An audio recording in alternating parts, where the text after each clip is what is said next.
Akşamınız xeyir. Bu dünyanın işi hamı kimi məni də çox maraqlandırır. Deyirsən ki, bu dünya necə yaranıb, bu dünyanı idarə edən kimdir, bu dünya necə idarə olunur. Bu gecə Ankara'da eyvandan baxıram, bir dənə ay demək olar ki, yer üzünün qaranlığına ışıq saçıb, qaranlığını aydınlaşdırır. Bir dənə ışıq demək olar ki, bir evi ışıqlandırır. Bu qədər yer üzündə görün hələ bir şəhərdə nə qədər ışıqlar var, nə qədər evlər var. Bundan başqa dünyada nə qədər şəhərlər var, nə qədər kəndlər var. Çox maraqlıdır. Hər evdə nə qədər adamlar var. Bunlar necə idarə olunur? Hamı deyir, Allah var, Allah idarə eləyir. Yaxşı, Allah var, Allah necə idarə eləyir? Bunu başa düşmək üçün bir qarışqa yuvasını ya bir arı yeşiyini fikirləşək. Ora girib çıxan arının birini biz yadımızda saxlaya bilmirik ki, nə işlə məşğul olur, hara gedir və yaxud bir qarışqanı.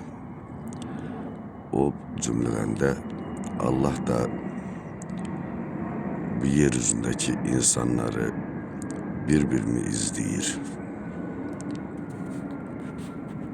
Məsəl üçün, Allah bilirmi ki, mən hardayam, nə işlə məşğulam? Ya yuxum qaçıb yata bilmirəm, ya sabah neyniyəcəm? Hələ deyirlər, o dünya var, bu dünya var. Mən indi Ankara'da baxıram ki, hər evdə adamlar var. Bunların da bir dənə rəhbəri, bu Türkiyənin rəhbəri məsəl üçün cənab Tayyip Erdoğan'dır. Təsəvvür eləyək ki, məsəl üçün Erdoğan bu ölkənin Allahıdır. Bu adamlardan soruşdan ki, televiziyada görməkdən başqa Erdoğan'ı görmüsünüzmü? Bir gün hər birinizdən tək-tək maraqlanıb problemlərinizlə tanış ola bilirmi?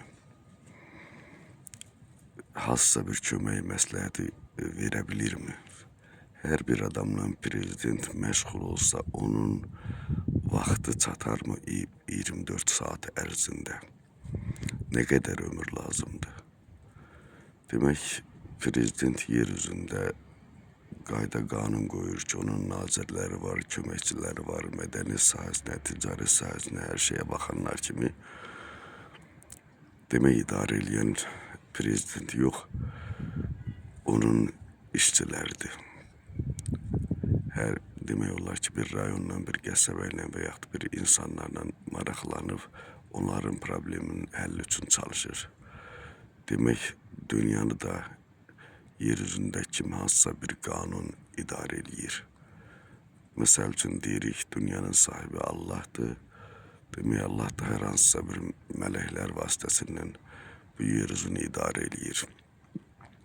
Onu da yer üzünün vəzifələrindən adlandırsaq, mələyin biri ticarət naziridirsə, biri baş naziridirsə, biri mədəniyyət naziridirsə və s. və ilə axır. Demək, hərə öz missiyasını yerinə yetirir. Bəs onda təhlikdə biz nə etməliyik?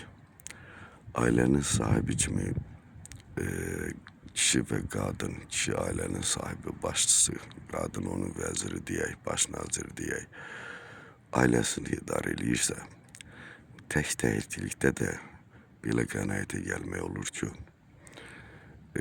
biz Allah'ın adını eşidirik, ölkənin prezidentini televiziyada görürük. Televiziyada olmasa onun da adını eşitmiş oluruq.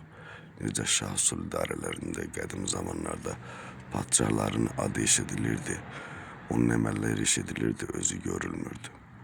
Demək, hər bir insanın üstünə düşən vəzifə hər hansısa bir nazirdən, prezidentdən və yaxud Allahın mələyindən və Allah'tan istəmək, nəysə gözləmək yox. Mən elə gəlir, hər bir adam üstüne düşen vəzifəni yerinə yetirməlidir. En güzel şey budur.